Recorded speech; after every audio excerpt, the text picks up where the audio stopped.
Welcome to rSlash Am I the Devil, where OP seems to be happy that his wife was assaulted. Our next Reddit post comes from rSlash Legal Advice. My wife and I are undergoing a divorce. We've been separated for 18 months and we have 2 children. We're currently fighting over custody. She has a lawyer and I'm working with an advisor. The lawyer sent me over all these questions that are ridiculous, but I filled out what my advisor said to, and when my wife sent hers back, hers mentioned being treated for emotional distress about a year back after she was R-worded, as in sexual assault. Can I bring this up in court as possibly having an ill effect on the kids, or her putting herself in dangerous situations, or that she sought therapy? Can I request more information on it, like whether or not she was prescribed antipsychotics, or whether or not she was hospitalized? Oh my God, whoa! What is this sentence? All right, guys, I'm gonna do my best to get through this one. Could her having been help me get full custody? I should also note that... I'm sorry, I shouldn't laugh. Man, okay. This guy. All right, okay. I should also note that I think the children would be better with me because I know the night that I asked her for a divorce, she did make a suicidal comment, which she later denied as merely a comment made in a stressful moment. I have that recorded. Could I use that in court? I just don't want the kids to be there if and when she does decide to finally off herself. She's a terrible person. Don't feel sorry for her. She was nothing but cruel to me during our marriage. All right, let's be clear, OP. I literally just don't believe you. You say your wife is a terrible person. Maybe she is. I think it's very clear that you are, God, what's the word? Heartless. Just completely lacking human empathy. The fact that you would bring up someone's sexual assault in court, air that dirty laundry in front of her kids, in front of your own children, just to get your way, just to punish her. And can I use that to my advantage in some way? Yo, dude, what is going through your head right now? If anything, OP, I hope your wife sees this post and uses this post against you. If there's any silver lining in this story, there's a couple of not super interesting stories in the comments where people say that they went through similar events with like their dad or their husband or whoever who wanted to badmouth the wife in front of the judge to get full custody, and it always backfired. So maybe this guy's like, Your Honor, my stupid wife got sexually assaulted, so I deserve the kids. And then hopefully the judge ripped him a new one. Also, I gotta read this story from Adventurous Mix in the comments. My father 100% would have done this. He tried to use my mother's previous history of ovarian cysts against her, but that backfired when she had proof that she was the only one paying for and taking care of the house during her surgeries and recoveries. Not to mention, after she had a football-sized cyst removed, he pulled a bar stool to the stove that night and told her that he wanted spaghetti. Our next Reddit post comes from r/relationships. I met my husband 4 years ago, and it was love at first sight. He was a widower and he has a daughter who's now 17. It was tough to deal with, I won't lie, but I wanted to be with him so badly that it didn't matter. We got married 2 years ago and we've had our struggles, I won't deny, but overall, it's been a very happy, love-filled marriage. At the beginning of our relationship, I was really jealous of his late wife. He had pictures of her around his home, his family loved her and talked about her, and his daughter and friends thought the same thing. It was tough. I was comparing myself to her. She was beautiful, intelligent, successful. She was a great mother, friend, wife, whatever you can think of. I know that people don't like to speak ill of the dead, but I believe them when they say these things. I did speak to my husband about these things at the time, and he even took down some of the pictures later in our relationship. Still, his house never felt like it was my home as much as I felt like it was still hers. When we got engaged, we decided that we would buy our own home and we moved in right before we got married. During the moving process, I found box after box of old photos and other materials. Photos of his ex, family photos, photos of them together, baby photos, everything. Some of these were Polaroids, they were so old. They had been together for many, many years, and they had so much history together. I don't know why at that moment I snapped, but I did. I threw away all the pictures of her. When we were putting up photos in the new house, I didn't put up any of her except for one with my stepdaughter. There was a box of her things, and I donated some of the items and threw the rest away. I even went onto the computer and deleted photos that he had stored on there. At the time, I felt like maybe I won. I don't even know what I was thinking this would accomplish, but I did it. For the past 2 years, my husband hasn't noticed. My stepdaughter turns 18 soon. She's a very intelligent girl. She graduated early, goes to a top-tier school, and is very well adjusted for someone who lost her mother so young. We've never been that close. I care for her, I do, but she never opened up to me and has never viewed me as a mom to her. I understand, but it hurts. Anyways, my mother-in-law wanted photos of my stepdaughter because she was putting something together for my stepdaughter. My husband went to look for the photos, and as you can imagine, they weren't there. He asked me about the photos, and I admitted everything to him because I wasn't going to lie to him. He's very angry at me, and he can barely look at me. I've asked him to go to marriage counseling, but he refuses. I'm 13 weeks pregnant, and I'm trying to manage the stress. He's devastated, not just for his daughter, but for himself. I know that he loved his late wife very much, and if she was still there, he'd probably still be with her. Half the time when he speaks to me, he's in tears, and he won't even sleep in the same room as me. I've tried to explain that I felt guilty ever since I did it and why I did it, but he just doesn't care. He asked me, what am I supposed to tell my daughter? Some of the items that I donated or threw away were really important. I know that I screwed up.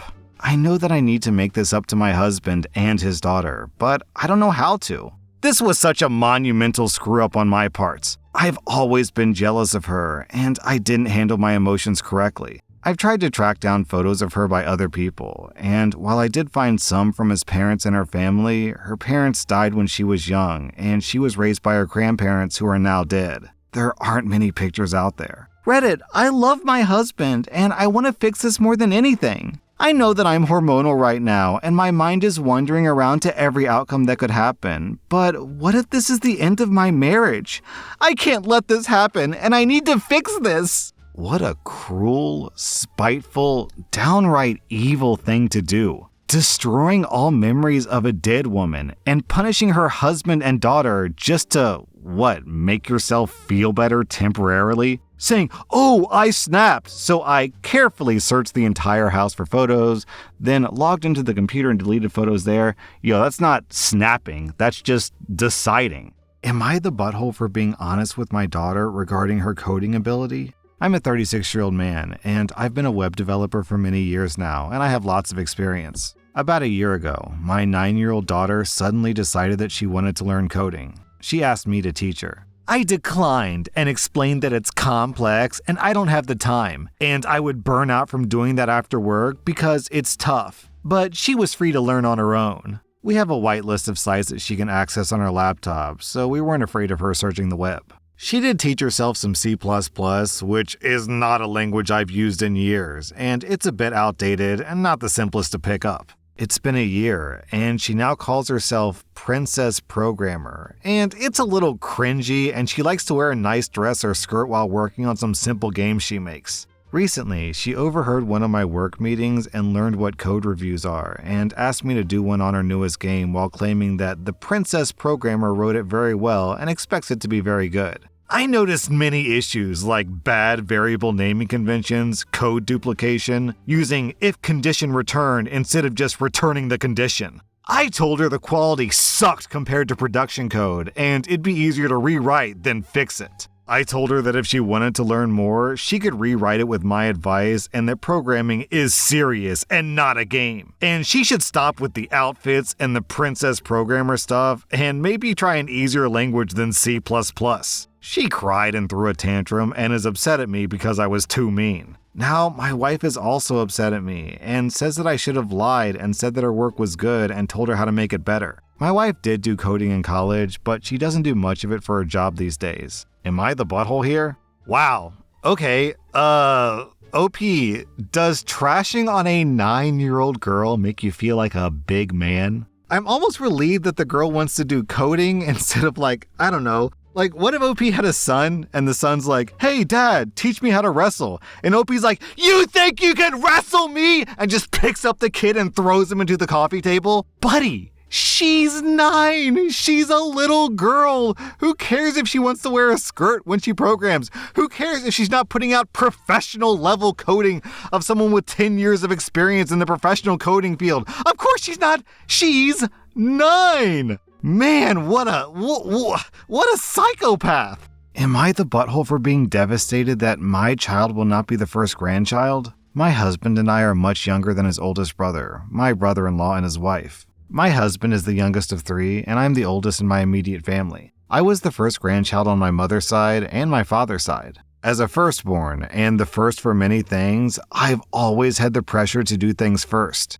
I want my life to work out according to my goals, and that can cause this irrational underlying competition between me and whatever blocks those goals. One of my issues is the fear/realization that this is the only life that I get, and I want to have the most experiences I can have, like be the mother of the first grandchild. To explain, I hate the idea of my sister-in-law getting the pride and love of being the one to bear the first grandchild. As a first grandchild myself, I believe that there is definitely an emotional bias from the family. The first is always most special to family members. Both the first pregnancy announcement and the firstborn baby itself are always deemed much more special and exciting. I've always seen myself as the one who will get pregnant first and the one to have the first baby. Basically, be the one to become a mother first. I love my husband, and I never want to leave him or cause his family pain over something so stupid and something that he has zero control over. But I literally cannot cope with the fact that my sister-in-law will likely have the first baby.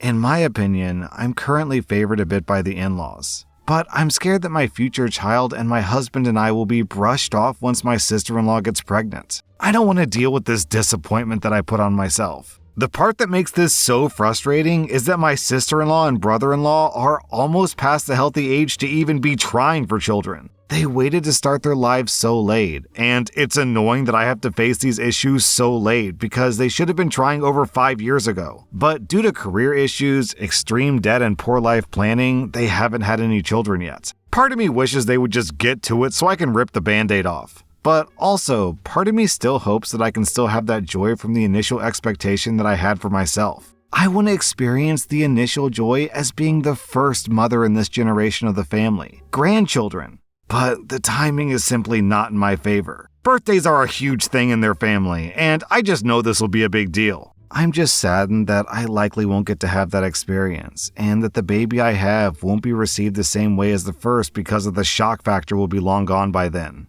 I'm just grieving the future that I planned, I guess. So, am I the butthole for being so upset about not having the first grandchild? Wait, hold up. Is no one pregnant in this entire story? Is OP bitter and angry and complaining about something that literally hasn't happened yet, and there's no indication that it's going to happen anytime soon either? And is her whole argument just, I'm sad because I might not get special treatment? What if you just treated all family members equally? So does this mean that if OP has multiple kids, then she'll favor her first kid the most and all the other kids that come after will just be forgotten nobodies? Am I the butthole for demanding that my parents uninvite my ex-wife and ex-best friend from their garden party? I'm a 32-year-old man, and I've been divorced from my ex-wife, Elle, who's 32 for 4 years. It was not a nice thing. She and my ex-best friend, Silas, who's 25, have been married for 3 years and have a 1-year-old baby. My parents and Elle parents were longtime family friends, and that relationship didn't stop after our divorce. My parents are hosting their yearly garden party, which is just an excuse for them to catch up and gossip with the other seniors. I was visiting my parents when they told me that Silas and Elle would be in town and they were invited to the garden party. My parents can't wait to meet their baby. I told them, no, they're not coming.